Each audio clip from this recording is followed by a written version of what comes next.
Hello everyone, welcome to our channel chemistry academy for IIT JEE and NEET. आज हम polymer chapter करने वाले हैं। 2019, 20, 21, 22 अगर चारों साल में ऐड करें तो बहुत सारे क्वेश्चंस इसमें से आए हैं। 2019 और 20 के क्वेश्चंस की क्वालिटी भी बहुत अच्छी है, तो हम इसे इन डेप्थ डिस्कशन आज करते हैं। खैर, आगे बढ़ने से पहले I would like to request you all to subscribe our channel if you haven't subscribed it yet. Do share our channel with your friends, family and peers. Do not forget to hit the like button in the end if you like our video. So let's proceed to the chapter polymers. So here is polymers. आइए सबसे पहले हम देखें कि polymer की definition क्या होती है। पॉलीमर जो वर्ड है ये ग्रीक से लिया गया है और इसमें दो यूनिट्स, दो हिस्से हैं। एक है पॉली, पॉली का अर्थ होता है मैनी और मर का होता है यूनिट्स। जब बहुत सारी यूनिट्स कंबाइन होकर और एक बड़ा मॉलिक्यूल बनाती हैं, एक मैक्रो मॉलिक्यूल बनाती हैं, तो उस मैक्रो मॉलिक्यूल को तो कहा जाता है पॉलीमर और इस प्रोसेस को कहा जाता है पॉलीमराइजेशन। ओके, इस प्रोसेस को कहा जाता है पॉलीमराइजेशन। अब जो मॉलिक्यूलर मास होता है मैक्रो मॉलिक्यूल का, वो 10⁻³ से लेकर 10⁻7 यूनिट्स तक हो सकता है, which is very very big molecular mass. ठीक, और जो छोटी छोटी यूनिट्स अपने आप को रिपीट कर कर इस पॉलीमर को बनाती हैं, उन यूनिट्स को हम क्या कहेंगे? मोनोमर्स। अब पॉलीमर चैप्टर को ब्रॉडली क्या इंपॉर्टेंट हिस्से हैं अगर मैं आपको बताऊं, तो आपको सारे क्लासिफिकेशंस ऑफ पॉलीमर पता होने चाहिए, वो भी लॉजिकली अच्छे से पता होने चाहिए, क्योंकि क्वेश्चंस जो आते हैं वो इस तरह के आते हैं कि ये पॉलीमर थर्मोसेटिंग है या थर्मोप्लास्टिक, ये पॉलीमर नेचुरल है, सिंथेटिक है, सेमी सिंथेटिक। तो आपको अगर क्लासिफिकेशंस पता हो तो आप वो क्वेश्चंस डील कर सकते हैं। आज के लेक्चर में A to F, ओके, यानी 6 types of different classification of polymer I will discuss. उसके अलावा आपको पता होना चाहिए कुछ स्पेसिफिक 14-15 पॉलीमर्स हैं एनसीईआरटी में अलग अलग जगह मेंशन, उन सभी की मेथड ऑफ प्रिपरेशन और यूजेस। ये दो चीजें आपको अगर पता हो कि भाई कौन सा मोनोमर है, मेथड ऑफ प्रिपरेशन में आ जाएगा, कैसे बना है और उस पर्टिकुलर पॉलीमर का डे टू डे लाइफ में यूज क्या है, दैट इज ऑल। बस इतना ही आपको पॉलीमर में आना चाहिए। और पॉलीमर, हाँ ठीक है, सिलेबस को आपको देखते हुए लग सकता है कि एक बहुत ही याद करने वाला और रट्टा मारने वाला टॉपिक है, but it is something which is the actual application of organic chemistry of 12th to our day to day life, right? तो ये बहुत ही इंपॉर्टेंट, ये और केमिस्ट्री इन एवरीडे लाइफ, ये दोनों टॉपिक हमारी लाइफ में कैसे केमिस्ट्री इन्फ्लुएंस कर रही है उसका सीधा एग्जाम्पल है। ये आपको अगर पता है तो आप 12th 11th या आईआईटी या मेंस करने के बियॉन्ड भी केमिस्ट्री की एप्लीकेशंस का कंटिन्यू इस्तेमाल करते चले जाएंगे। तो आइए फिर स्टार्ट करते हैं। ये पहला क्लासिफिकेशन आपकी स्क्रीन पर आ चुका है। इस पर हमने लिखा है कि क्या सोर्स, कहां से मिले हैं पॉलीमर्स, उन सोर्स के आधार पर इनको हमने 3 कैटेगरी में बांट रखा है। नाम से ही बहुत क्लियर हो जाएगा। नेचुरल पॉलीमर मतलब ऐसे पॉलीमर्स जो नेचुरल सोर्सेस, चाहे वो प्लांट हो या एनिमल हो, इनसे अगर ऑब्टेन किए गए हैं तो बोले नेचुरल पॉलीमर्स हैं।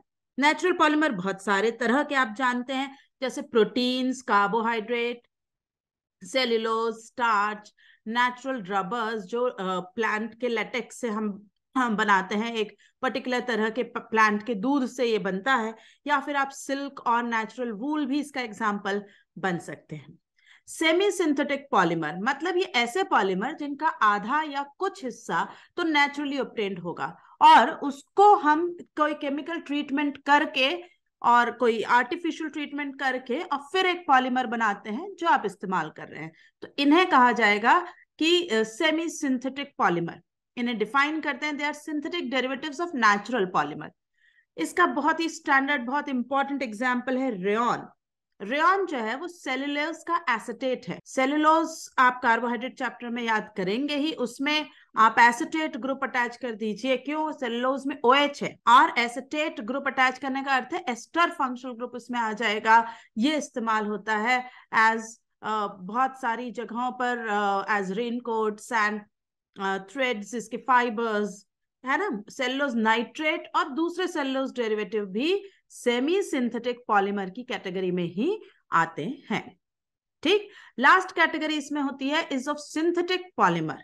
सिंथेटिक पॉलीमर जो होते हैं ये जनरली पूरी तरह से मैन मेड पॉलीमर्स हैं, इन्हें हमने लैब में बनाया, इन्हें हमने केमिस्ट्री से आर्टिफिशियली प्रिपेयर करा है, और आज इनकी संख्या इतनी ज्यादा और इतनी डोमिनेंस से है कि शायद हम अपनी डे टू डे लाइफ इनके बिना इमेजिन कर ही नहीं सकते।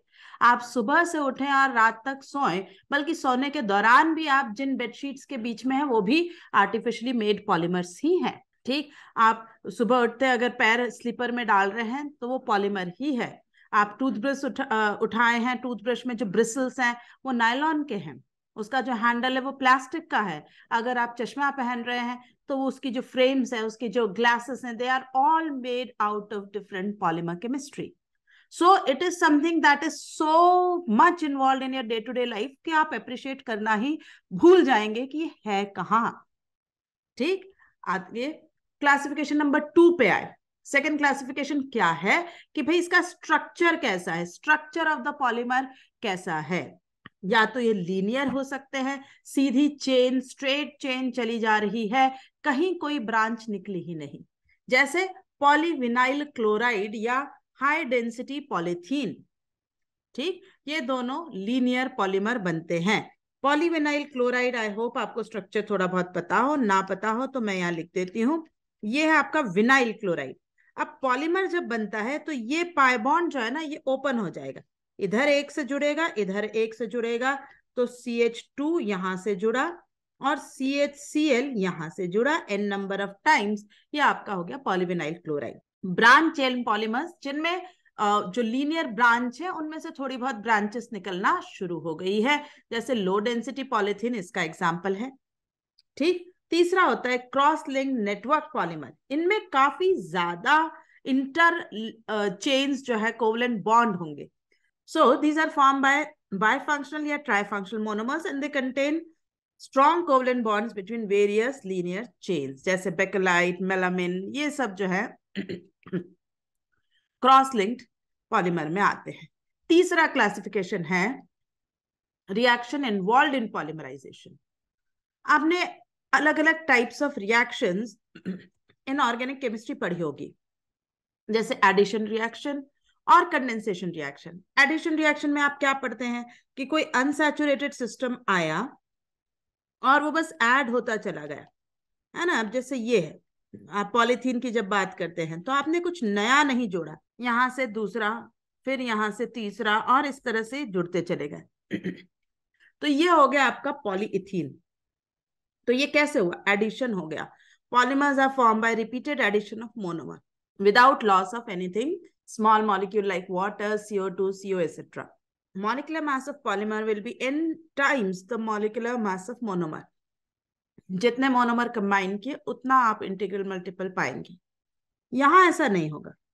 यहां मतलब कंडेंसेशन में आपको ऐसा देखने को नहीं मिलेगा कि molecular mass of polymer is integral multiple of molecular mass of monomers, ये नहीं होगा।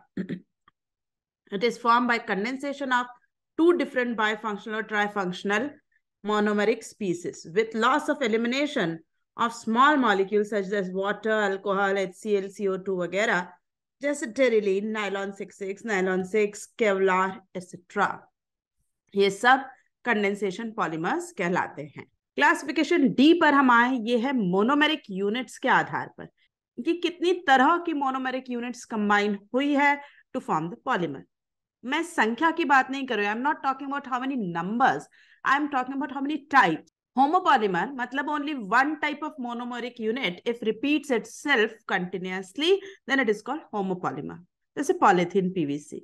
कोपॉलीमर जब टू और more different types of monomeric units repeat करती हैं अपने आप को तो वो कहलाता है copolymer. Homopolymer polythene, polypropylene, polyacetylene, polyvinyl chloride, ये सब होमोपॉलीमर है। कोपॉलीमर का एग्जांपल है buna S, buna N, nylon 6,6, Dacron, polyethylene terephthalate, Kevlar वगैरह वगैरह। ये केवलार यहां मैंने लिखा है, इसका मोनोमर्स है, ये देखिए आप, है ना, पैराडायमिनो बेंजीन। अब या तो आप एसिटाइल या तो एसिड क्लोराइड ले लीजिए या टेरेप्थलिक एसिड खुद ले लीजिए, इनसे जो कंपाउंड बनेगा वो पॉलीअमाइड होगा। और ये जो है ये बुलेट प्रूफ जो जैकेट्स वगैरह बनते हैं उसमें ये काम आता है। ओके, सो ये केवलार जो है ये बुलेट प्रूफ जैकेट्स और उस सब एक्सेसरीज में यूज होने वाला कंपाउंड है। Classification E is based on polymerization, मतलब मैकेनिज्म ऑफ पॉलीमराइजेशन। अब कैसा मैकेनिज्म? पहला हमने कहा कि इसे चेन ग्रोथ पॉलीमराइजेशन, दूसरा होता है स्टेप ग्रोथ। अब इसका क्या मतलब है?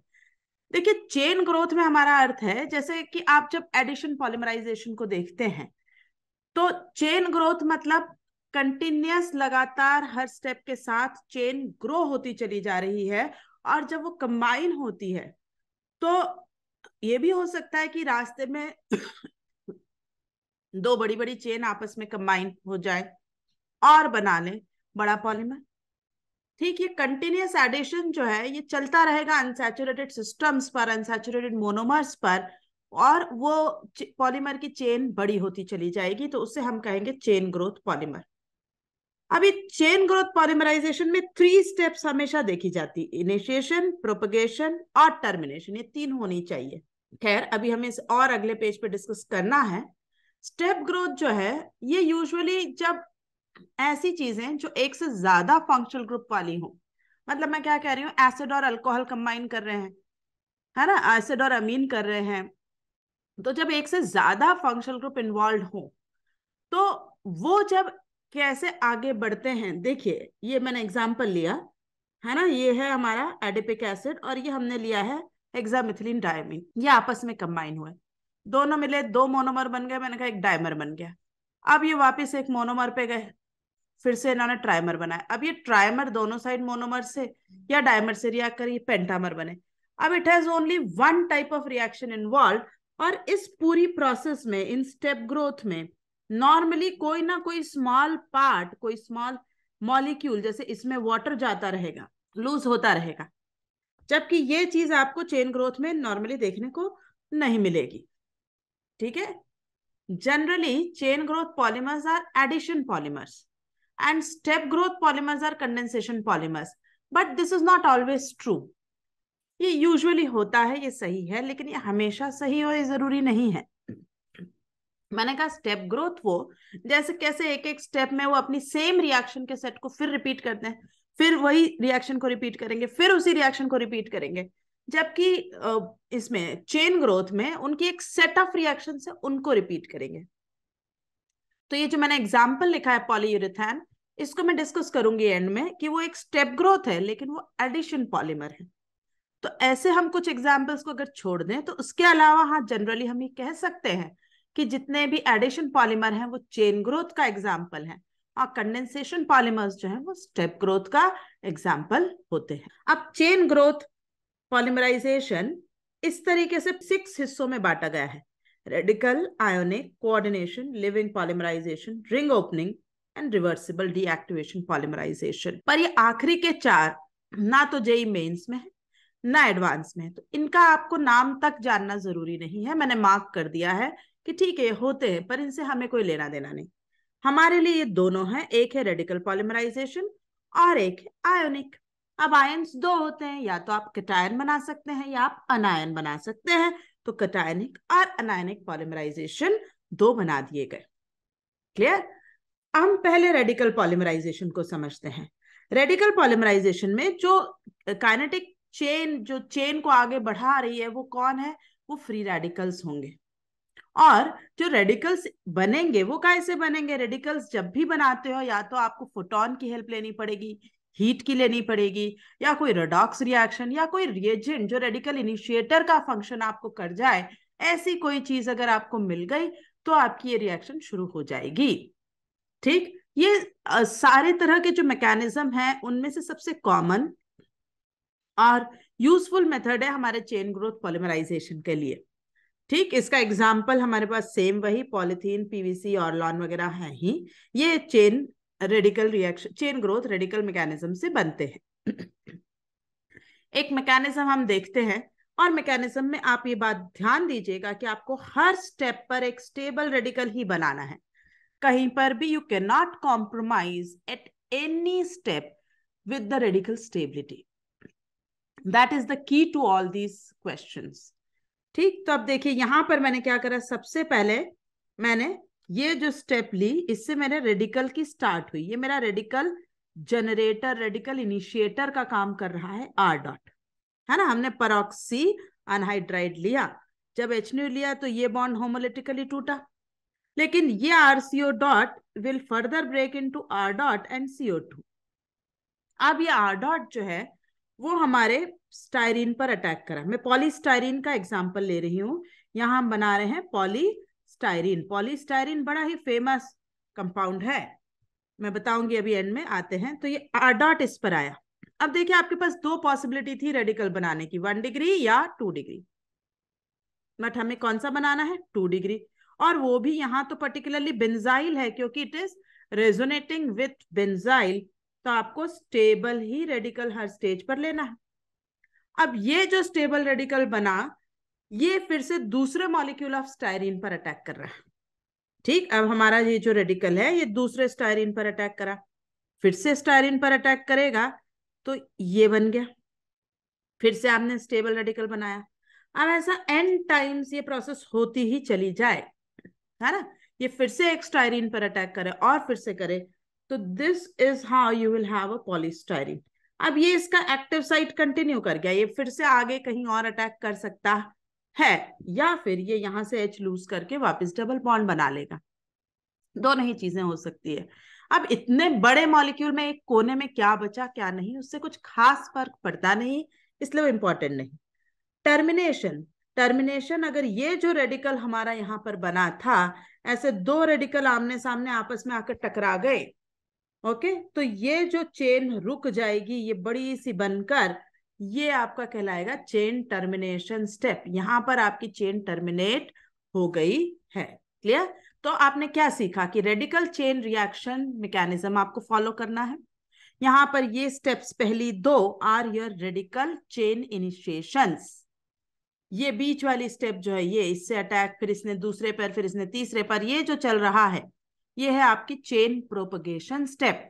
और ये जब दो रेडिकल आपस में टकरा कर एक इनएक्टिव स्पीसीज, एक फाइनल न्यूट्रल स्पीसीज बन गई है, ये कहलाएगी चेन टर्मिनेशन स्टेप। ठीक, अब ये जो है ना कि रेडिकल स्टेबल बनाना है, ये 2020 में मेंस का क्वेश्चन देखिए। यहां पर परऑक्साइड डाला इस पर्टिकुलर पर, पहले ए बनाओ, ए का अटैक अल्कीन पर लो, बस यही हमारा मेन क्वेश्चन है। लेकिन मैं नहीं जानती आप में से कितनों को ये बात अच्छे से पता है कि नहीं, कि अल्फा पोजीशन ऑफ CN पर जो रेडिकल बनता है ये बहुत ही स्टेबल है। तो इसलिए इस पूरे मॉलिक्यूल में आपके ख्याल में अगर ये दो रेडिकल आ रहे हैं, कि भाई चलिए मैं नीचे बनाती हूं इसको, कि अगर आपको लग रहा है कि इनमें से ये रेडिकल बनाएं कि ये, तो let me tell you this one is extremely stable. Alpha to C double bond O, alpha to C triple bond N, alpha to nitro, alpha to oxygen, alpha to halogens, ये वाले जो radicals होते हैं बहुत ही ज्यादा stable होते हैं। अब ये बन गया, तो आपका A जो है वो ये है, ये नहीं बनाइएगा। ओके, अब इसका अटैक आपको लेना है, आपको डबल बॉन्ड दिया हुआ है यहाँ पर, है ना, 1 2 3 4 5, तो 1 2 3 4 5। ठीक, जब ये इस पर अटैक करेगा तो स्टेबल 2 डिग्री रेडिकल ही बनाएगा। ठीक, तो अब 2 डिग्री रेडिकल बनाएगा, चलिए अभी बनाते हैं इसका 2 डिग्री रेडिकल। तो यहां से तो ये अटैक करेगा, यहां से, चलो पहले मैं लिख देती हूँ, 2 3 4 5, ये तो 5 हो गया। यहां से वो कार्बन जुड़ा जिस पर CN अवेलेबल है, और एक CH3 भी अवेलेबल है, अगर आप देखें तो ये CH3। ठीक, this is further bonded to दो और। ठीक, मतलब हमें प्रोडक्ट में जो मिल रहा है उसमें अगर हम देखें तो हमारे पास एक रेडिकल आ रहा है, लेकिन जैसा मैंने कहा था कि ये रेडिकल या तो कहीं से H लेकर या अपने आप को न्यूट्रलाइज करेगा किसी और से H डॉट लेकर। खैर, अब हमें दिए है ये प्रोडक्ट्स की B कौन सा होगा। हमारे A की पहचान से ये तो निश्चित है कि आंसर 1 या 3 में से होगा। ठीक, ये तो हो गया हमारा 1 2 3 4 5। हमारे साइनो वाली पोजीशन को अगर मैं 1 2 3 कहूं तो ये रहा मेरा 1 2 3। 1 पे रहना चाहिए एक मिथाइल एक साइनो और 2 पे मिथाइल। ठीक, मेरे को ऐसा लग रहा है कि this thing is found in option number 1। आप सीधे सीधे देख सकते हैं कि ये आंसर आपको ऑप्शन 1 में मिल रहा है। ठीक है, 1 पे मिथाइल साइनन और 2 पे मिथाइल, और इसलिए इसका आंसर जो होना चाहिए वो होना चाहिए ऑप्शन नंबर 1। तो रेडिकल की स्टेबिलिटी अगर आप ढंग से हैंडल करें तो इस तरह के मैकेनिज्म्स आते रहे हैं।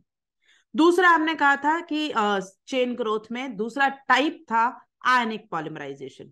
या तो वो हो सकता है कटायनिक या अनायनिक। अब कटायनिक मतलब कि रिएक्शन में जो इंटरमीडिएट बनने वाला है वो कटायन बनेगा। कटायन जो है वही चेन इनिशिएटर होगा, वही रिएक्शन को आगे बढ़ाएगा।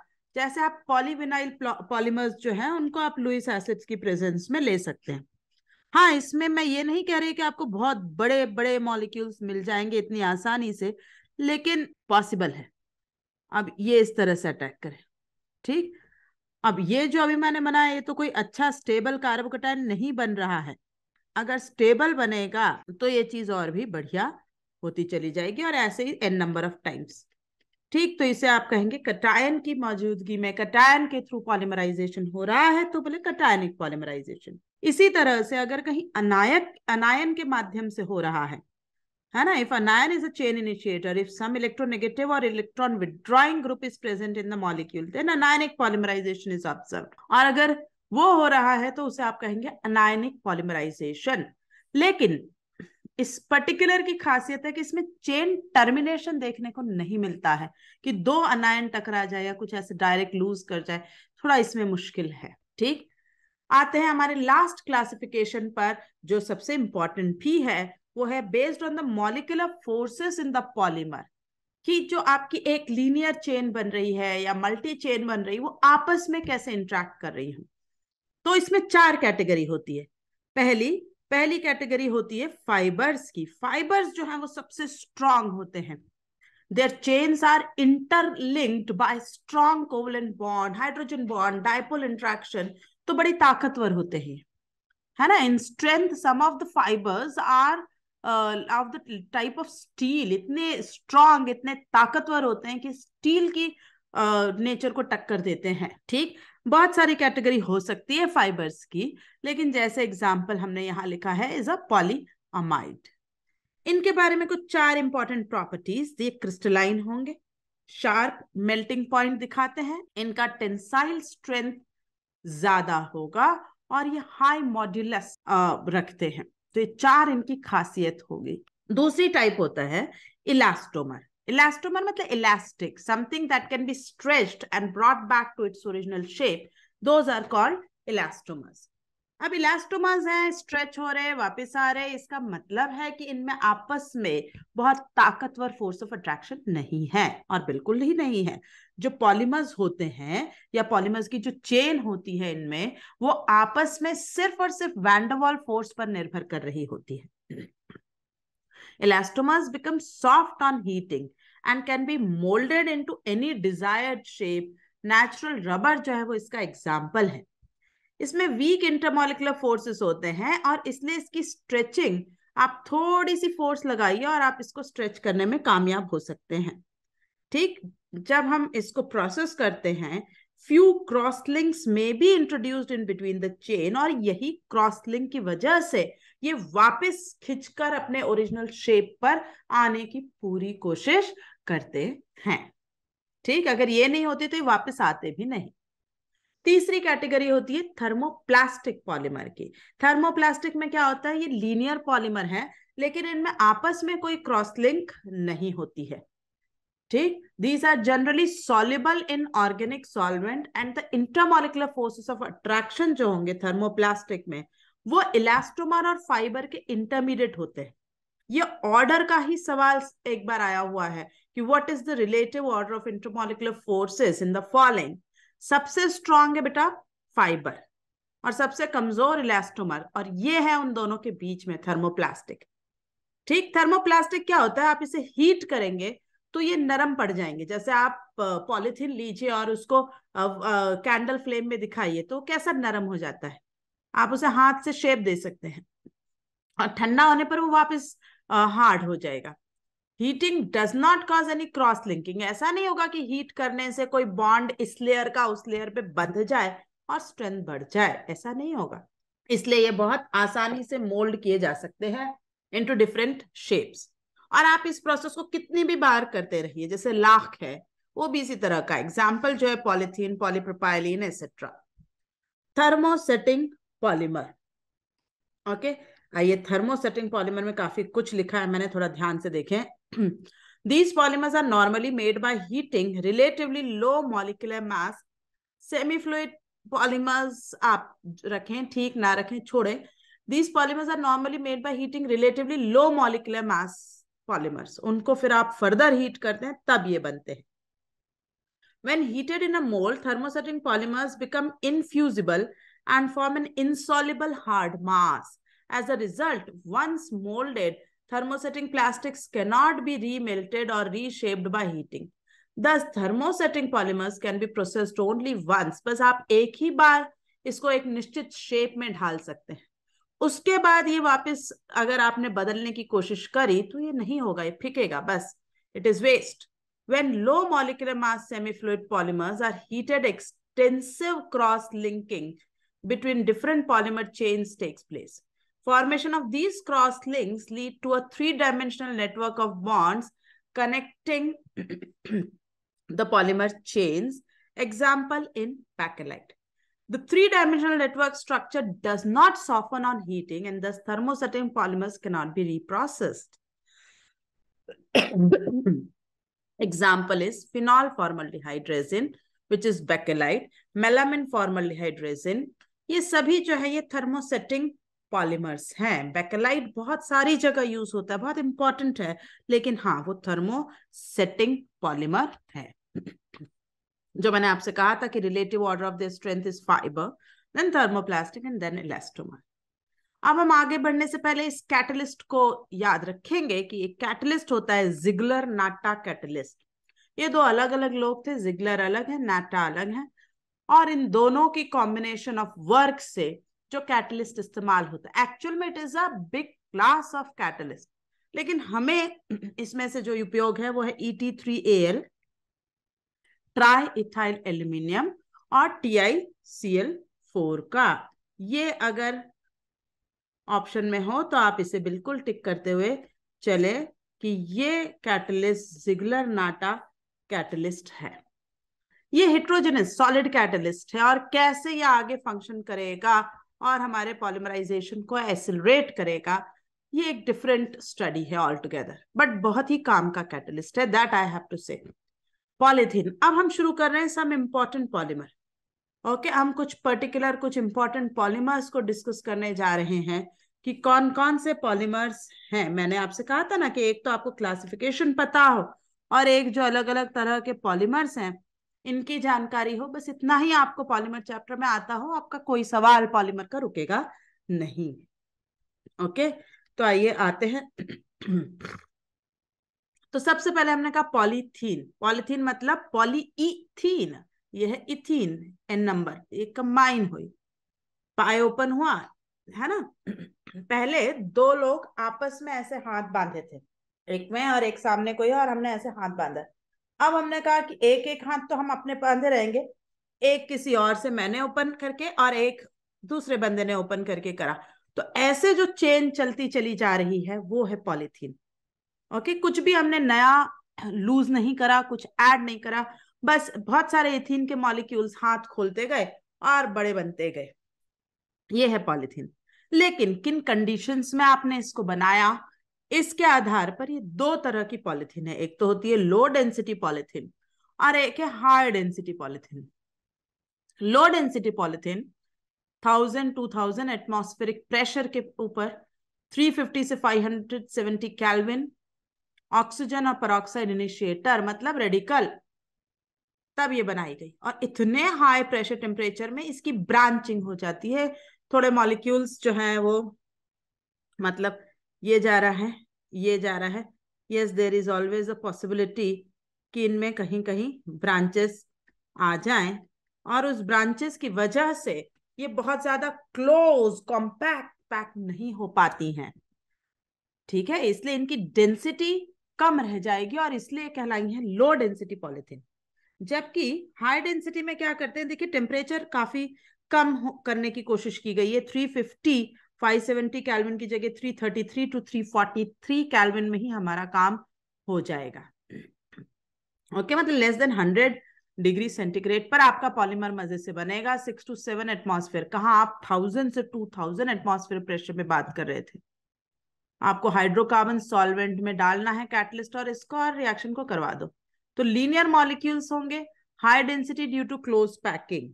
इसमें जब मॉलिक्यूल्स बनेंगे तो ये ऐसे लीनियर लंबे लंबे बनेंगे, क्योंकि इनमें जब पैकिंग करेंगे तो बीच में कुछ अड़ेगा ही नहीं। जो यहां अड़ रहा था ऐसा यहां नहीं है, तो they can be packed more dense, more close, so these will be high density polythene. Clear? फिर हम आते हैं इनकी केमिकल प्रॉपर्टीज पर। केमिकल प्रॉपर्टी वाइज बात करूं तो सिमिलर केमिकल प्रॉपर्टीज हैं, लेकिन लो डेंसिटी वाला जो है उसकी तुलना में high density polymer will be more tough, will be more strength wise stronger. ठीक, और लो डेंसिटी जो है वो फ्लेक्सिबल होगा, वो उसका फ्लेक्सिबल इस्तेमाल करेंगे। इनर्ट एंड टफ तो दोनों ही है। ठीक, uses insulation of electric wires, low density की बात कर रहे हैं। आपने देखा ही है कि कैसे उसको कॉपर वायर वगैरह जो इलेक्ट्रिक वायर्स होते हैं उन पे रेड, ब्लू, येलो कलर के कैसे प्लास्टिक चढ़ा होता है, वो होता है insulation of electric wires. Squeeze bottles, काफी सारे आप में से जानते होंगे स्क्वीज बॉटल्स जो होती है वो आप दबाएं और आराम से पानी ऊपर आ जाए। फ्लेक्सिबल पाइप्स, गार्डन वगैरह में हम पानी डालने के लिए जो पाइप्स का इस्तेमाल करते हैं अपने घरों में, गार्डन में बड़े बड़े, लेकिन वो फ्लेक्सिबल होते हैं, आप उन्हें फोल्ड करके रख देते हैं। टॉयज, टॉयज छोटे बच्चे होते हैं उनके, वो टॉयज होते हैं ना, चू चू चू करते हैं, आप प्रेस करते हैं उसमें से साउंड आता है, वो टॉयज, वो बनाते हैं हम लो डेंसिटी पॉलिथीन।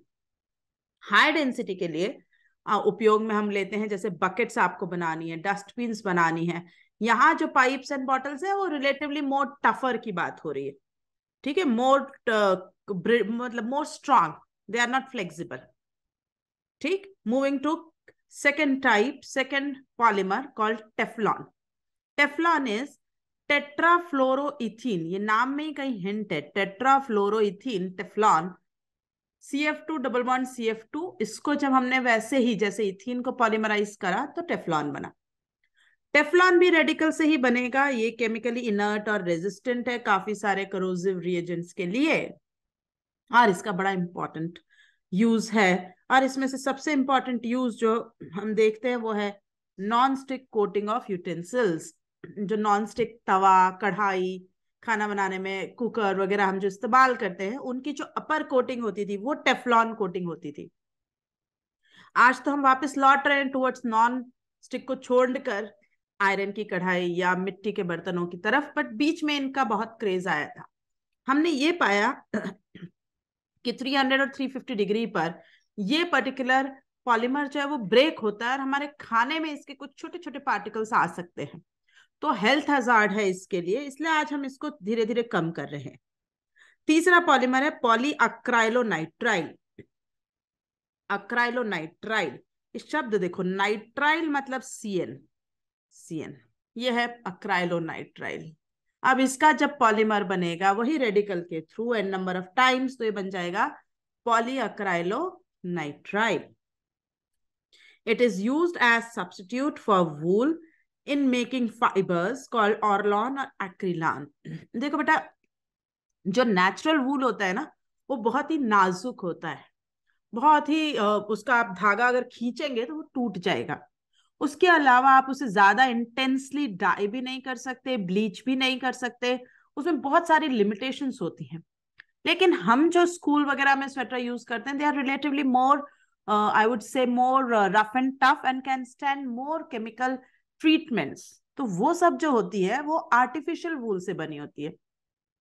आप आर्टिफिशियल वूल का धागा अगर खींचेंगे ऐसे हाथ से तो वो उतना आसानी से नहीं टूटेगा जैसे नेचुरल वूल का होता है। दूसरा, क्योंकि ये नॉन लिविंग से है तो इसमें बहुत सारे फायदे हैं, इसमें फंजाई और इंसेक्ट्स भी नहीं लगते। नेचुरल वूल को अगर आपने काफी ज्यादा दिन अलमारियों में थोड़ी भी मॉइस्चर अगर है और छोड़ दिया तो बहुत अच्छे से अच्छे आपके शॉल स्वेटर में कीड़े लग जाते हैं। तो वो ड्रॉबैक है नेचुरल वूल का। और ये फायदा है यहाँ इस आर्टिफिशियल वूल से, तो आप कई बार ऐसा देखेंगे कि 10-10 15-15 साल पुरानी स्वेटर्स जो है बिल्कुल नई की तरह आप हर मौसम में निकाल कर यूज कर पाएंगे। ठीक, इन पर उतना ज्यादा स्टेन्स वगैरह भी नहीं लगते हैं क्योंकि ये उनमें कंपोनेंट डाला ही जाता है इस तरीके से कि वो ज्यादा स्टेन्स एब्जॉर्ब ही नहीं करते हैं। They do not absorb the chemicals of stains, तो ये इसलिए इफेक्टिवली बेटर है। चौथा पॉलीमर हम करने जा रहे हैं इज नेचुरल रबर। हम नेचुरल रबर जो होता है, ये रबर लेटेक्स एक प्लांट होता है, उसको उसमें से एक लिक्विड निकलता है, उससे बनता है, which is a colloidal dispersion of rubber in water. इसका जो मोनोमर है ये है isoprene. What is isoprene? Isoprene is 2-methyl-1,3-butadiene. It is 2-methyl-1,3-butadiene. This is isoprene. जब इसका ऑल सिस लीनियर पॉलीमर बनेगा, ये देखिए ऑल सिस है ना, ये कैसे होता है? ये होता है 1,4 एडिशन पॉलीमराइजेशन से। कैसा 1,4 एडिशन पॉलीमराइजेशन, जरा मैं यहां दिखाती हूँ। देखिए, अब इस पर्टिकुलर मॉलिक्यूल को अगर आप 1 2 3 4 की बात करें, अगर 1-2 पॉलीमराइजेशन हुआ होता, जो हो सकता है, हम डिनाई नहीं कर रहे हैं, है ना, 1 2 3 4 किसी बस 1-2 ही 1-2 कंबाइन हुआ, ऐसा ये जुड़ जाएगा n नंबर ऑफ टाइम्स। ये एक पाई बॉन्ड ऐसा ही छूटता चला जाएगा। ठीक, सिमिलर आप 3-4 की भी बात कर सकते थे। और अगर 1-4 की बात करें तो ये जो आपका स्ट्रक्चर है ना, 1 और 4, ये इस तरह से पोजीशन नंबर 1 पे आगे जुड़ेगा और पोजीशन नंबर 4 पे 1 2 3 4 और इसके एन नंबर। अब फिर से यहां से आए 1 2 3 4 और आपको बीच में ये बॉन्ड। ठीक, फिर से आप लिखते तो वही 1 2 3 4 और ये बॉन्ड इस तरीके से। तो ये है 1-4 पॉलीमराइजेशन। ठीक, एक इसके स्ट्रक्चर को आप 1-2 बार प्रैक्टिस करेंगे तो it would be very helpful. तो जब इस तरह का कंटिन्यूअसली ऑल सिस आइसोमर जो बनता है वो कहलाता है नेचुरल रबर, है ना। आइसोप्रीन क्या था? आइसोप्रीन था 2-methyl-1,3-butadiene, और जब उसका पॉलीमर बना तो वो बना उसे कहते हैं हम रबर। यहां पर मैं जरा स्ट्रक्चर में करेक्शन करूं कि मैंने यहाँ पे जनरल 1,3-butadiene का बताया, लेकिन इसको लिखना होगा, आइसोप्रीन भूल गए हैं। और इसकी एक चेन दूसरी चेन से वीक वैंडरफॉल फोर्सेस से ही कनेक्टेड होती है बस। अब ये रबर बड़े सॉफ्ट होते हैं, आपने भी कई बार इस्तेमाल करेंगे इरेजर वगैरह की तरह, जब हम इनका इस्तेमाल करते हैं बहुत ही सॉफ्ट होते हैं। आप इनको ऐसे हाथ से कटक करके तोड़ भी सकते हैं बड़े इजीली। ओके, लेकिन आप रबर का एक्सटेंट तो देखिए, लिमिट तो देखिए। आप पेंसिल के इरेजर के तौर से भी आप रबर का इस्तेमाल करते हैं, आप टायर के तौर से भी रबर का इस्तेमाल करते हैं, आप एरोप्लेन का टायर बनाते हैं तो भी रबर का इस्तेमाल कर लेते हैं। रबर की जो रेंज ऑफ एप्लीकेशन है वो बहुत ही वाइड है। तो रबर की स्ट्रेंथ को बढ़ाना पड़ता है। जो नेचुरल रबर है ये अकेला काम नहीं देगा, हमें कुछ आर्टिफिशियल रबर्स का भी इस्तेमाल करना पड़ेगा और हमें नेचुरल रबर की स्ट्रेंथ भी बढ़ानी पड़ेगी। कैसे? तो वल्कनाइजेशन ऑफ रबर हम करते हैं। वल्कनाइजेशन असल में रबर, नेचुरल रबर का तो एक ड्रॉबैक है, आपने टेम्परेचर बढ़ाया ये पिघल जाएगा। आपने टेम्परेचर बहुत ज्यादा कम कर दिया ये ब्रिटल हो जाएगा, भुरभुरा जाता है। ठीक, अगर आप इसको एक मॉडरेट टेम्परेचर पे यूज करते रहे तो ही ये अपनी प्रॉपर्टीज आपको दिखा पाएगा, तो इसका ड्रॉबैक है। तो हम क्या कर रहे हैं, अब इसका वल्कनाइजेशन करके इसकी यूटिलिटी बढ़ाने की कोशिश कर रहे हैं। आओ देखें कैसे करते हैं हम ये। तो हम रॉ रबर लेते हैं, उसको सल्फर के साथ कुछ एडिटिव और भी जो हमें डालने होते हैं वो डालकर एक टेम्परेचर रेंज 373 केल्विन से 415 केल्विन, ज्यादा तो कर नहीं सकते, नहीं तो रबर ज्यादा नुकसान हो जाएगा। तो ये सल्फर इसमें आके क्या कर रहा है, देखिए जो हमारे डबल बॉन्ड वाली जगह थी उनको जोड़ रहा है, ऐसे क्रॉस लिंक कर रहा है सल्फर से, कि एक चेन दूसरी लिंक चेन से जुड़ गई। इसी तरह से अलग अलग तरीके से अलग अलग जगहों से काम करता रहेगा। और इस क्रॉस लिंक की वजह से, है ना, एट द रिएक्टिव साइट्स ये जो क्रॉस लिंक बनती रहेंगी, उनकी वजह से जो फिजिकल प्रॉपर्टीज है रबर की उनमें इंप्रूवमेंट आ जाएगा। वो अब ज्यादा स्टिफ, ज्यादा देर तक टिक पाएंगे। ठीक, अब अभी हमने बात करी नेचुरल रबर की। Natural rubber is a all cis isomer. ठीक, अगर उसी के सिस की जगह ऑल ट्रांस आइसोमर हो, अगर वैसा ही है लेकिन ऑल ट्रांस आइसोमर हो, देखें कैसे, वही है हमारे पास 1,3 ब्यूटाडाइन आइसोप्रीन, लेकिन ये है उसका स्ट्रक्चर। ठीक, अब फिर से जुड़ा अगेन, अब मुझे फिर से बनाना होगा एंड सो ऑन। तो ऐसे ट्रांस अरेंजमेंट में जब जुड़ता चला जा रहा है तो ये कहलाता है गुट्टा पर्चा। ठीक बेटा, ये कई लोगों को बड़ी गलत फहमी होती है कि ये एक आर्टिफिशियल या एक ये सिंथेटिक रबर है। नहीं, गुट्टा पर्चा भी नेचुरल रबर है। मतलब natural is like a natural polymer. ठीक है, नाम उसका नेचुरल रबर नहीं है, पर ये भी ट्री से ही मिलता है। This is also obtain from tree. लेकिन इसकी ट्रांस ज्योमेट्री होते ही ये अपनी बड़ी इंपॉर्टेंट प्रॉपर्टी इलास्टिसिटी खो चुका है। It is not an elastic compound, और इसलिए इसकी सारी प्रॉपर्टीज नेचुरल रबर से अलग हटकर हो जाती हैं और अभी हमारे उतने यूटिलिटी, उतने काम का नहीं है। Okay, so gutta percha is a all trans isomer and but it is not so useful to us. ठीक, अब हम आते हैं सिंथेटिक रबर्स पर, जो हम आर्टिफिशियली लैब में बनाएंगे। तो ये होमोपॉलीमर भी हो सकते हैं या कोपॉलीमर। क्या होमोपॉलीमर मतलब सिर्फ 1,3 ब्यूटाडाइन ही कंबाइन हो, या 1,3 ब्यूटाडाइन के साथ कोई और एक मॉलिक्यूल और एक तरह का कंपाउंड भी शामिल हो। पहला हमने लिया नियोप्रीन। तो नियोप्रीन का मोनोमर है क्लोरोप्रीन। क्लोरोप्रीन क्या है, इज अ 2-chloro-1,3 ब्यूटाडाइन। ये है क्लोरोप्रीन। ये क्लोरोप्रीन है। ये रेडिकल आइसोमराइजेशन 1,4 एडिशन से आगे बढ़ेगा तो ये बना हमारा नियोप्रीन।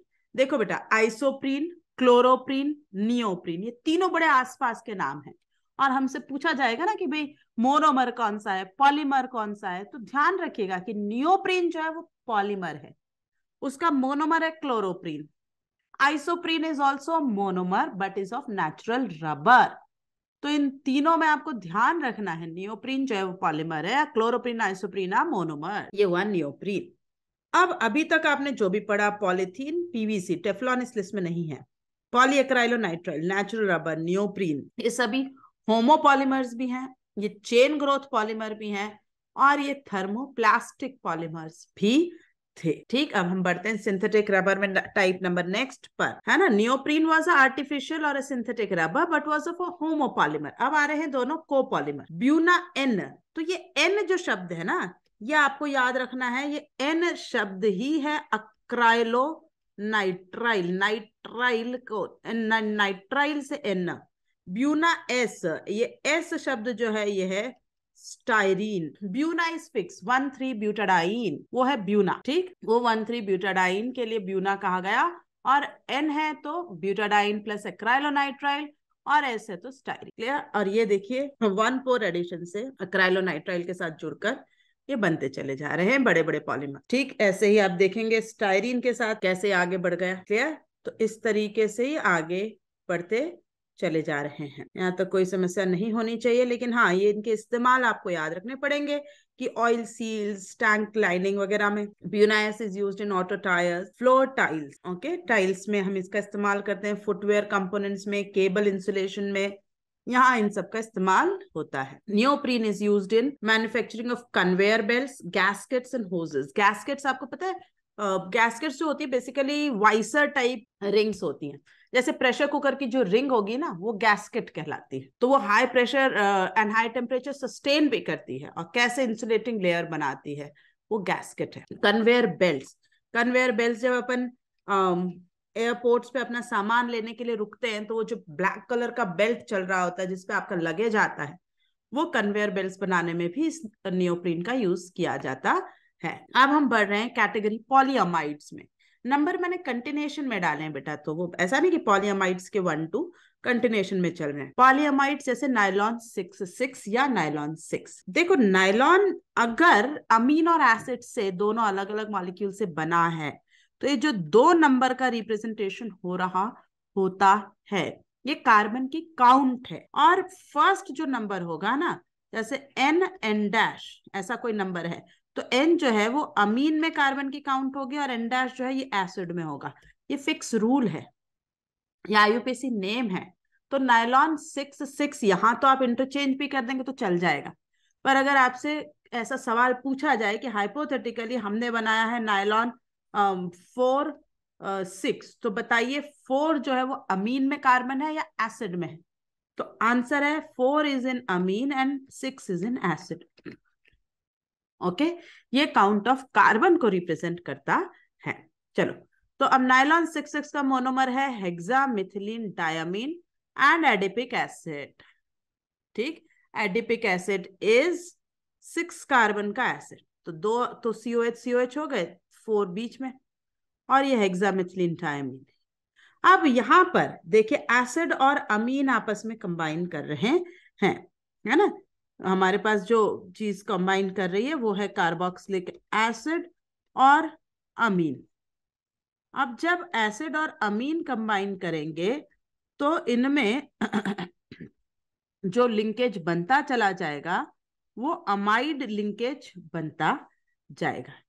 ठीक है, दे विल लूज यहां से ऐसे water and you will have a amide linkage formed। ये देखिए ये अमाइड लिंकेज बना है, ये अमाइड लिंकेज इनको रखा है, ये बनाएगा, ये जोड़ेगा। तो इसीलिए इन्हें कहा जाता है पॉलीअमाइड, क्योंकि जब बहुत सारे जुड़ेंगे तो ऐसे बहुत सारे अमाइड लिंकेज मिलकर ही उस बड़े पॉलीमर का निर्माण। नायलॉन 6 जो है ये शीट्स वगैरह बनाने, कौन सी शीट्स? प्लास्टिक शीट्स जो होती है ना, कई बार हम शेड वगैरह में इस्तेमाल करते हैं, वैसा कुछ ब्रिस्टल्स ऑफ ब्रशेस और कुछ टेक्सटाइल इंडस्ट्रीज, जैसे आपने सुना हो सॉक्स वगैरह में नायलॉन का इस्तेमाल किया जाता है, उनकी लाइफ वगैरह काफी बढ़ जाती है with the use of nylon.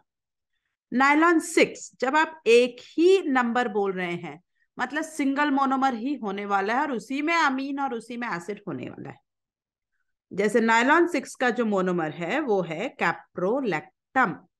ठीक, अब इसमें से जब हमें बनाना है preparation of prepared by heating caprolactam with water, हम पहले इसको वाटर में हीट करते हैं, ओपन करते हैं, और वो कंटिन्यूअसली खुल के और फिर वापस से पॉलीमराइज, फिर वाटर लूज करके और अमाइड लिंकेज बनाता है। ठीक है, तो ये जो दोनों है नायलॉन 6 और नायलॉन 9, ये दोनों कंडेंसेशन पॉलीमर हैं।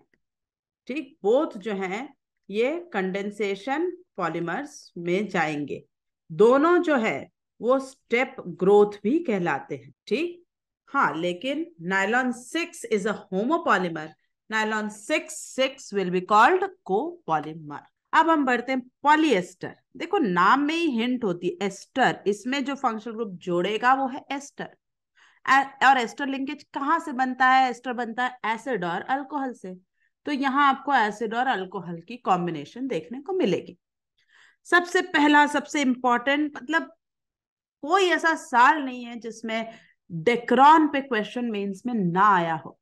हर साल डेक्रॉन, हर साल आपको पता होना चाहिए कि डेक्रॉन बहुत सारे नामों से जाना जा रहा है। डेक्रॉन जो है बेसिकली एक कैटेगरी है, पॉलीइथिलीन टेरेप्थलेट, इसके ब्रांड नेम को डेक्रॉन दे दिया गया। ठीक, तो डेक्रॉन, और क्योंकि टेरेप्थलिक एसिड, तो ये टेरिलीन, इथिलीन, ग्लाइकॉल, देखो नाम इसमें साउंड है, टेरेथिलीन, टेरिलीन, है ना, तो इन दोनों की कॉम्बिनेशन से बना है, तो इसे टेरिलीन भी कहा जाता है।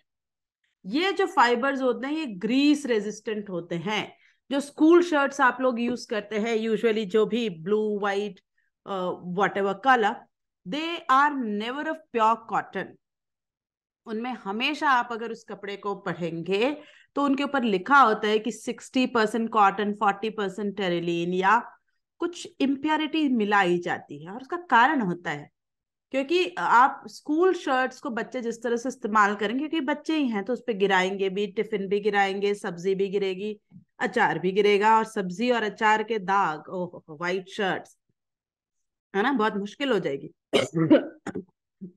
लेकिन उनमें टेरिलिन का कंपोनेंट डालकर हम उन दागों को काफी हद तक फेड कर लेते हैं।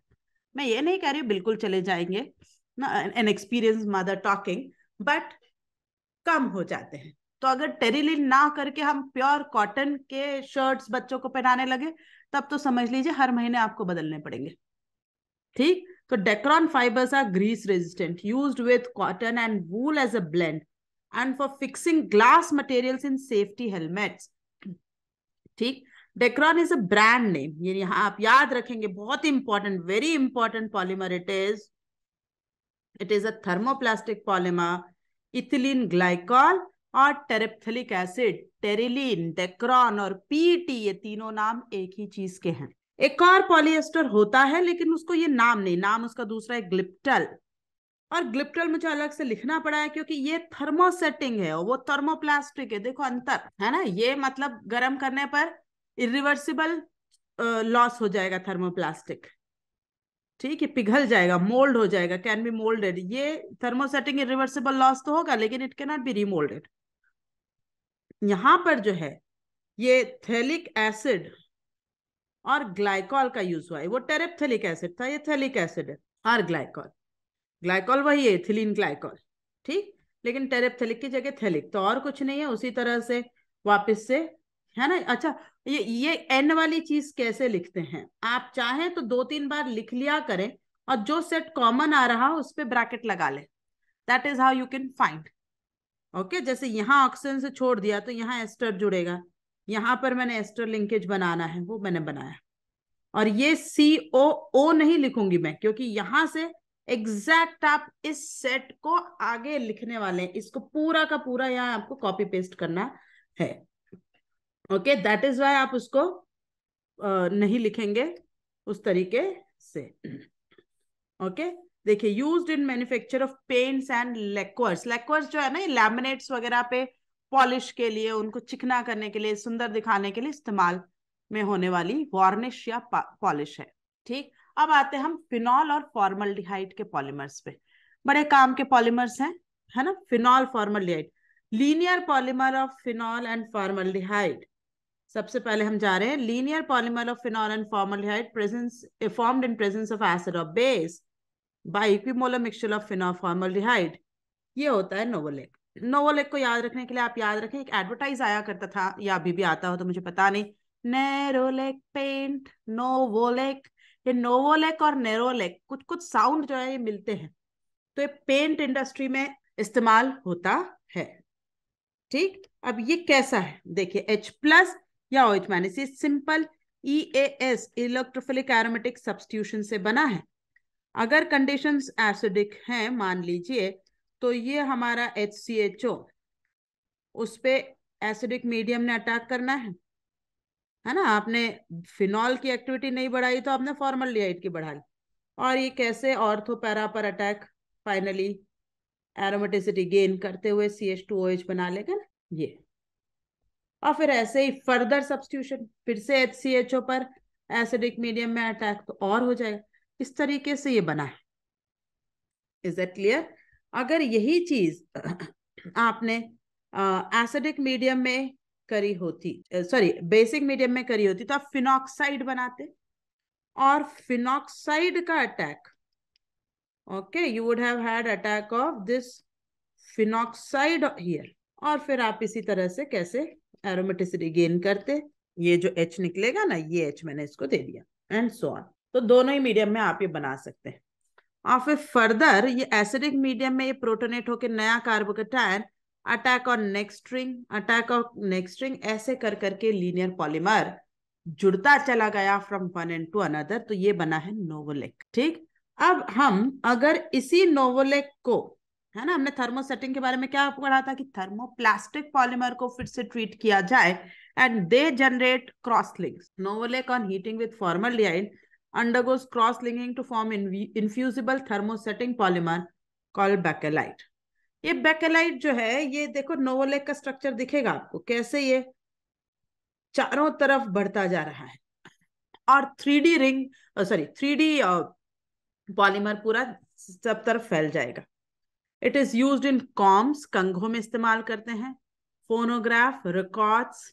ये रिकॉर्ड्स वही हैं जो पहले जमाने में एक बड़ा सा रिकॉर्ड प्लेयर होता था, वो सर्कल सर्कल एक होता था ना जिसमें म्यूजिक बजता था, और वो एक पिन उठाकर लगाया करते थे, ऐसे एक पिन होती थी जो रखने पर गाना बजता था।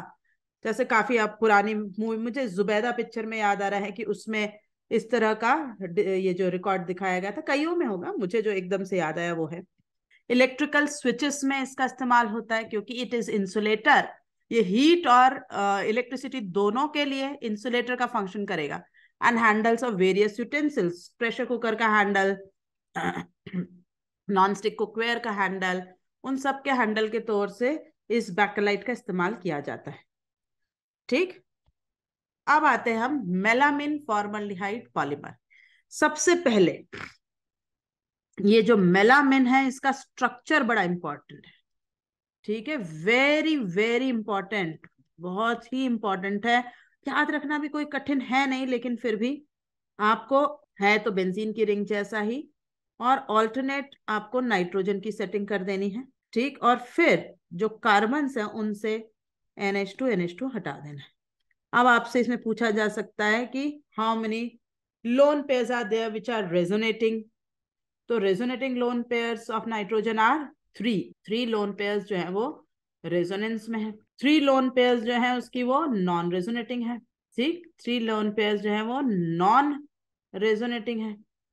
टोटल कितने नाइट्रोजन है? 6 नाइट्रोजन है पर मोल ऑफ मेलामिन में। मेलामिन के स्ट्रक्चर के बारे में एडवांस में भी 2 बार सवाल आया है, मेंस में तो आया ही है। ठीक, ये 2022 में भी आया है मेलामिन फॉर्मल्डिहाइड पॉलीमर के बारे में क्वेश्चन।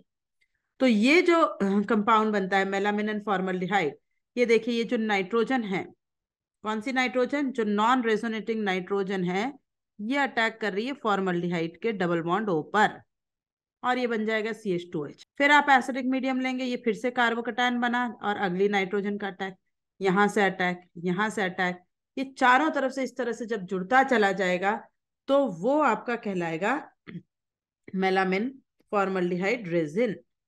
और ये जो मेलामिन फॉर्मल्डिहाइड रेजिन है, ये इस्तेमाल होता है for low cost unbreakable crockery. Plastic type एक क्रॉकरी मार्केट में बहुत इजीली मिलती है जो बहुत फेमस है, मेलामिन पॉलीमर, मेलामिन क्रॉकरी के नाम से ही फेमस है।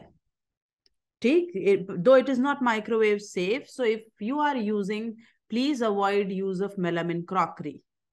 बहुत सेफ नहीं, अगर आपको क्रॉकरी इस्तेमाल करनी है तो आप फिर जो चीनी की प्रॉपर आती है उसका इस्तेमाल करिए, अदरवाइज मत करिए। बेहतर है आप स्टील के, पीतल के जो हमारे एंशिएंट बर्तन है उन्हीं का इस्तेमाल करें, they are safer, relatively safer.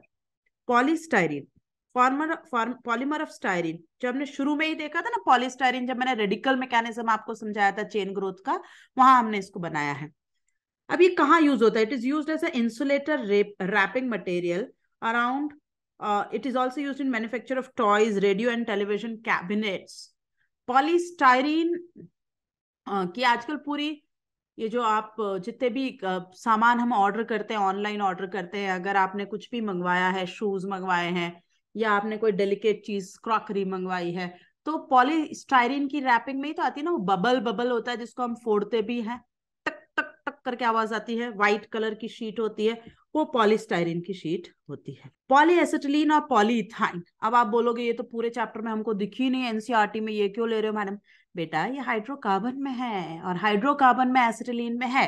अब वो पूछ लेंगे और आप ढूंढते रहेंगे कि ये कहाँ है, इसलिए मैं नोट्स में यहाँ डाल दी हूँ। ठीक है, पॉलीएसिटिलीन और पॉलीइथाइन। तो n number of ethyne molecules जब कंबाइन हुए तो ये बन गया पॉलीइथाइन, है ना। एक पाई बॉन्ड ओपन हुआ, फिर दूसरा हुआ, फिर तीसरा हुआ। अब इसमें पाई बॉन्ड कंटिन्यू हो गए, तो पाई बॉन्ड तो लूजली हेल्ड इलेक्ट्रॉन की तरफ फंक्शन करेंगे, और इसलिए ये बड़ा खास पॉइंट है, under special conditions this polymer conducts electricity. अब आप सोच ही नहीं पाएंगे कि ऑर्गेनिक का कौन सा मॉलिक्यूल इलेक्ट्रिक कंडक्टर हो जाएगा, तो इसलिए मेरे को बड़ा मैंने याद से इसे ऐड करा है आप लोगों के लिए कि ये ध्यान देने वाला पॉइंट है। Under special conditions this polymer conducts electricity thin film of polyacetylene can be used as electrodes in battery. Very unbelievable, अगर आप ऐसे ही इसे कहीं एब्सोल्यूट में देख लेंगे तो आपको परेशानी होगी। These films are good conductors, lighter and cheaper than the metal conductors. ये कहाँ मिलेगा आपको? हाइड्रोकार्बन चैप्टर में, जहां इथाइन के पॉलीमराइजेशन की बात की है, वहां ये पॉइंट लिखा हुआ है। फिर आता है पॉलीयूरेथान। पॉलीयूरेथान के मैंने अभी आप थोड़ी देर पहले जो जिक्र करा है वो कहाँ करा है कि ऐसे पॉलीमर्स जो एडिशन है लेकिन स्टेप ग्रोथ है, उसका ये रेयर एग्जाम्पल है। तो पहले पॉलीयूरेथान होता क्या है? Again it is a class, कोई एक पॉलीमर हो ऐसा नहीं है। डाई आइसोसाइनेट होना चाहिए। देखो ये NC डबल बॉन्ड O वाला फंक्शनल ग्रुप जो होता है ना, इसे आइसोसाइनेट कहते हैं, NCO को। ठीक, तो डाई आइसोसाइनेट, दो उसमें आइसोसाइनेट है, और पॉलीऑल्स है ना। मैंने सबसे छोटा पॉसिबल ले लिया, इथिलीन ग्लाइकॉल, बाकी ज्यादा भी हो सकते हैं, आप ग्लिसरॉल भी ले सकते हैं, आप दूसरे जो है पॉलीमिथिलीन ग्लाइकॉल्स भी ले सकते हैं। These are basically foams and are extensively used in packing and other stuffs.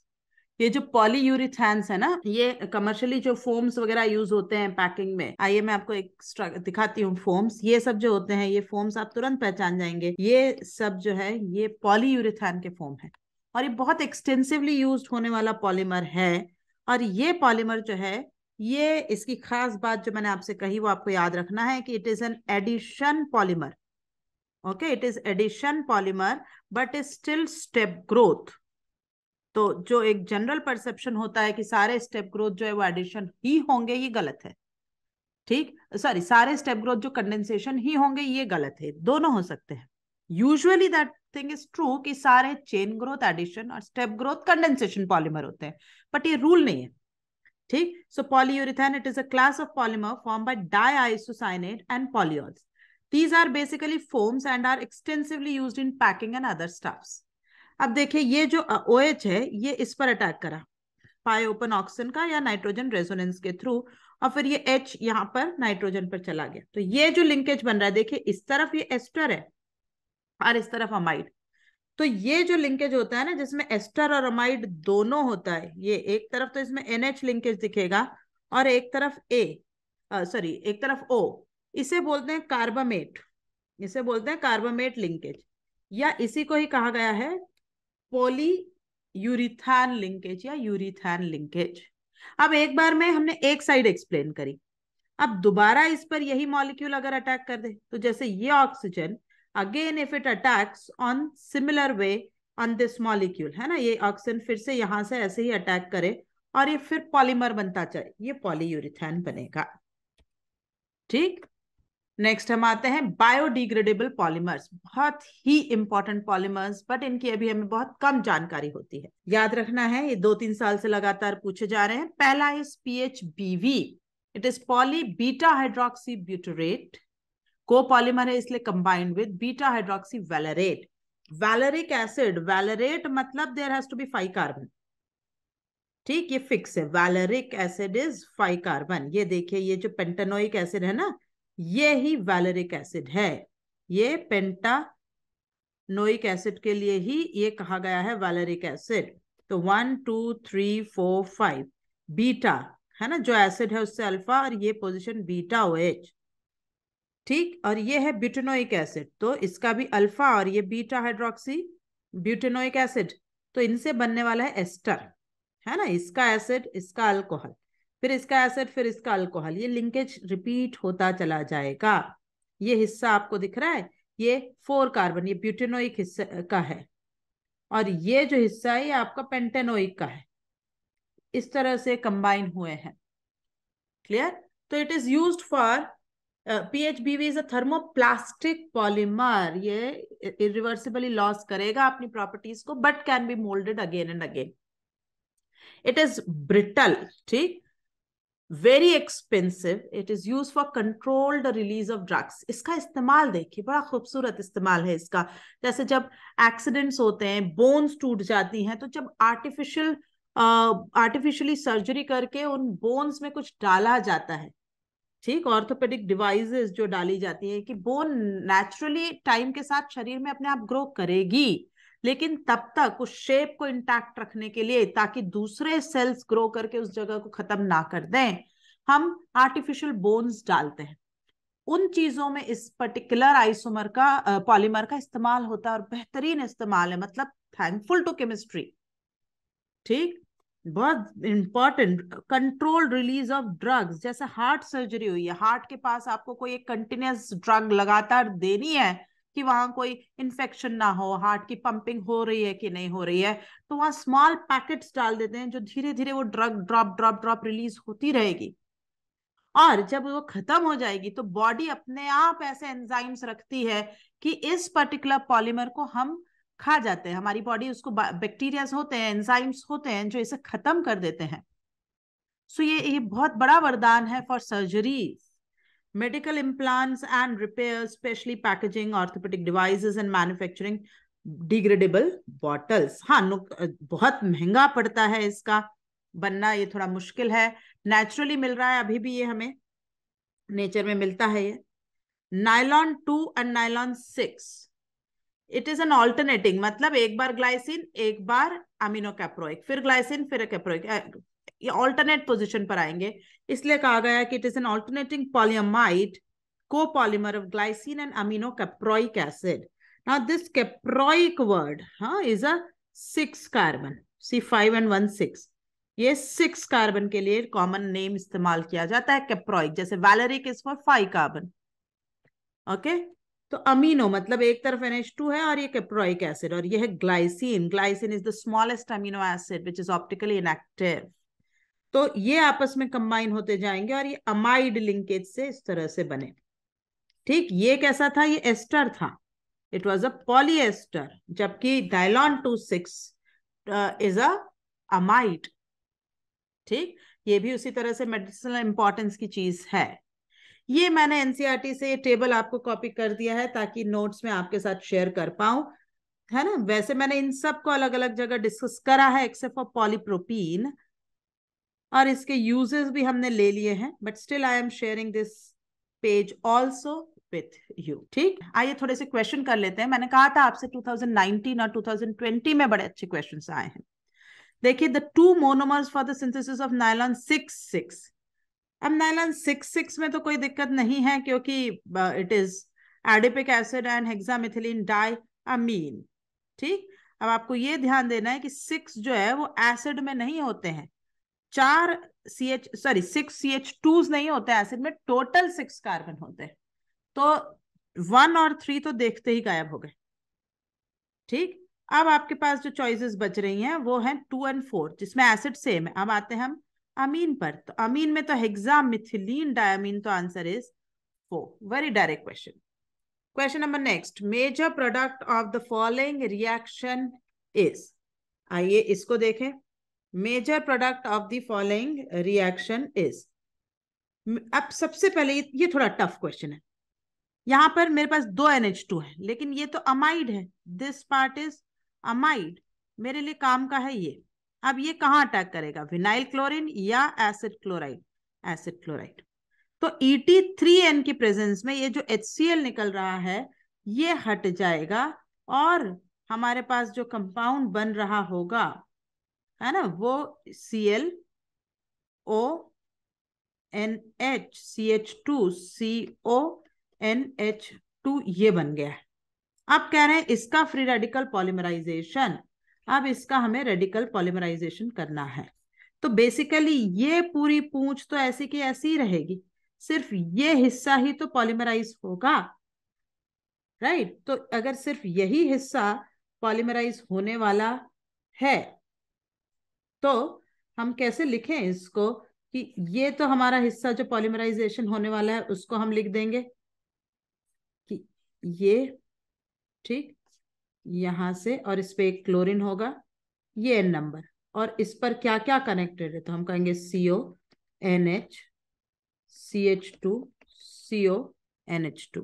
Is that clear? तो इस तरीके से ये स्ट्रक्चर अटैच होता चला जाएगा। ठीक है, तो आंसर इसका है 4। इसके मैंने क्वेश्चंस जो है वो दूसरे इंस्टीट्यूट से ऐसे कैसे यूज करें, यहाँ पर टाइपिंग एरर थी उनकी, CH2NH2 which was wrong, so I have checked it from the original papers of mains जो हमारे स्टूडेंट्स ने दिए थे, और उस हिसाब से आंसर CONH2 हमारा जो आ रहा है वो बिल्कुल करेक्ट है, answer is 4। Okay, this is a very good question. It requires you to know कि कौन सा नाइट्रोजन अटैक करेगा, कहाँ अटैक करेगा, और अटैक करने के बाद फ्री रेडिकल पॉलीमराइजेशन कैसे ऑपरेट होगा। बहुत ही conceptual question. Let's move to next question of 2019 again. The major product on the following reaction is. अब हमसे major product पूछा जा रहा है, ये भी बहुत conceptual question है। Most of the other questions that I am not going to discuss is the direct, कि इसका monomer क्या है, इस पर्टिकुलर का यूज क्या है, ये दो पर इस्तेमाल किए गए क्वेश्चंस हैं, वो हम ज्यादा नहीं ले रहे हैं because they are we have already covered in the theory. ये कॉन्सेप्चुअल क्वेश्चंस में यूज कर रही हूँ। The major product of the following reaction is. अब देखिए यहाँ पर जो रिएक्शन कराई जा रही है इस पर्टिकुलर में, ये डाइल्यूट HCl डालकर इन्होंने हीट कर दिया है। ठीक, डाइल्यूट HCl डालकर जब ये हीट कर रहे हैं तो हमारा जो स्ट्रक्चर है वो कैसे, हमारा एस्टर जो है वो हाइड्रोलाइज हो जाएगा। ठीक, एस्टर। अगेन ध्यान रखें कि ईथर जो है वो HCl में ब्रेक नहीं होगा। ये मैंने ईथर वाले लेक्चर में आपको बहुत अच्छे से समझाया है, नहीं याद हो तो आप उस लेक्चर को दोबारा देखें। ये जो एस्टर लिंकेज है, ये एस्टर लिंकेज आपका हाइड्रोलाइज हो जाएगा, और ये जब हाइड्रोलाइज हो जाएगा तो आपके पास ये OH और ये OH, तो ये हिस्सा तो हट गया। हमारे पास क्या बना, ये रिंग, उस पर OH OH और CH3O। और अब इसकी रिएक्शन इन्होंने कहा है कि ऑक्सैलिक एसिड से कराई गई, तो वो डाइकार्बोक्सिलिक एसिड का फंक्शन करता चला जाएगा। तो अगर डाइकार्बोक्सिलिक एसिड हमारे पास यूज में दिया गया है तो एस्टर तो बनना निश्चित ही है। हमारा जो ये कंपाउंड है ये इस तरीके से एक्सटेंड होता जाएगा, OCH3 ऐसा कैसा रहा, ये क्या बनेगा, एसिड प्लस अल्कोहल एस्टर वाली रिएक्शन चली, COCOO। अब यहां से मैं OH नहीं लिखना चाहती, क्योंकि यहां से फिर से मेरा ये ऑक्सीजन की सेटिंग इसी तरह से आएगी, और फिर से अगला सेट ऑक्सीजन, ठीक, oxygen attach to benzene ring, और फिर से पूरा ये सेट चले, ठीक, एंड सो ऑन। तो इस हिसाब से इसका आंसर आपको मेरे ख्याल से 2 आना चाहिए। ठीक, next question, the polymer obtain from the following reaction is. देखिए यहाँ पर पहले कराया गया है NNO2 प्लस H+, तो ये जो NH2 है ये हटकर हो जाने वाला है OH, और कोई रीअरेंजमेंट नहीं हुआ। 1 डिग्री अमीन पे ये भी SN2 होता है। सो यहाँ पर OH, तो एक्चुअल में आपका जो पूछा गया है वो पॉलीमर, वो इस कंपाउंड को लेकर पूछा गया है। ठीक, तो ये कंपाउंड है, तो आपको पॉलीमर में नाइट्रोजन नहीं बचना चाहिए, तो ये दोनों ऑप्शन तो गए, एस्टर बचना चाहिए। अब सवाल है एस्टर आप कैसे लिखेंगे, तो CO, अगर आपने यहाँ पर ऑक्सीजन लिखा तो उधर नहीं लिखेंगे, 1 2 3 4, तो आप 4 टाइम्स बीच में ये देखेंगे CH2, और फिर ऑक्सीजन। अब आप देखिए वापस से आप यहाँ पे यही CO CH2 4 टाइम्स लिख सकते हैं, हाँ यस लिख सकते हैं। तो ये चीज आपसे पूछी गई है कि ये कॉम्बिनेशन होनी चाहिए। इसमें क्या गलती है, इसमें अगर ये यूनिट में यहाँ लिखूंगी तो ऑक्सीजन से लिखूंगी, परऑक्सी लिंकेज आ जाएगा, विच इज रॉन्ग। तो answer is 2। This was again a very direct question. The correct match between these. अब ये भी नहीं कि आपको सब सारे ही ऑप्शंस उस समय याद आ जाए। इस तरह के सवालों में अच्छा ये रहता है कि कई बार किस्मत साथ देती है और कुछ थोड़ा भी याद आ जाए तो काम हो जाता है। जैसे नोवोलेक को अभी मैंने कहा था कि it is acid and base catalyse, तो ये तो पक्का है कि ये 4 होना है। ठीक है, अगर ये आपका दिमाग में सेट है तो सबसे पहले आप चेक कर लो कि C में 4 ऑप्शन कहाँ है। तो ये वाला साल तो बड़ा किस्मत का अच्छा हुआ, क्योंकि 4th में C में 4 है और वही आंसर हो गया। राइट, हो सकता है कि आपको बाकी चीजें याद आ जाए, बहुत ही अच्छा। ना याद आए तो आपको जो याद आए उसको मैच करके अटेम्प्ट जरूर करें। और देखिए nylon 6 is a condensation eight high temperature and pressure. ये देखिए यही कॉम्बिनेशन इन्होंने यूज करी है, D को 2। ठीक, काफी जगह डिस्प्यूटेड है कि it should be taken as addition और कंडेंसेशन, तो हमने अपने लेक्चर में वही यूज करा है जो मेंस यूज कर रहा है। So it is a condensation polymer. ठीक, next, this is again a simple and good question. ये अब हम 2020 के क्वेश्चंस पर आ गए बेटा। हाँ, सो विच पॉलीमर हैज कायरल मोनोमर्स। आपको मोनोमर्स पता हो तो पॉलीहाइड्रोक्सी ब्यूटरेट और वेलरेट का ये जो PHBV था, है ना, कैसे इसमें एस्टर, तो इसमें बीटा हाइड्रोक्सी पोजीशंस जो थी, बीटा हाइड्रोक्सी वाले जो कार्बन्स थे ये कायरल थे। आप स्ट्रक्चर चेक कर सकते हैं, और इसलिए answer is 4. Next, consider the assertion ethene polymerized in the presence of Ziegler-Natta at high temperature and pressure is used to make buckets and dustbin. ये किसकी बात हो रही है? हाई डेंसिटी पॉलीथीन की बात हो रही है. जिगलर नाटा इस्तेमाल हुआ है हाई डेंसिटी में. And high density polymers are closely packed and are chemically inert. Choose the correct, are chemically inert. Choose the correct reason. Answer from the following. तो दोनों ही कारण तो सही है कि हाँ भाई इथीन पॉलीमराइज होकर ऐसे हाई डेंसिटी पॉलीथीन बनाता है, और दैट इज ट्रू. और it is closely packed and is chemically inert, that is true. जब भी आप रीजन असर्शन करेंगे तो आप असर्शन पढ़ने के बाद रीजन इंडिपेंडेंटली पढ़ेंगे. पहले आप मार्क करेंगे कि ये दोनों स्टेटमेंट ट्रू हैं, फिर दूसरी बार आप पढ़ेंगे उसमें बिकॉज शब्द लगा के. Ethene polymerise in the presence of Ziegler Natta at high temperature and pressure is used to make buckets and dustbin because high density polymers are closely packed and are chemically inert. If you find that yes, ये correct explanation जा रहा है, because लगने के बाद भी आपको overall statement सही नजर आने लगे, तो आप टिक करेंगे कि both are correct and the reason is the correct explanation.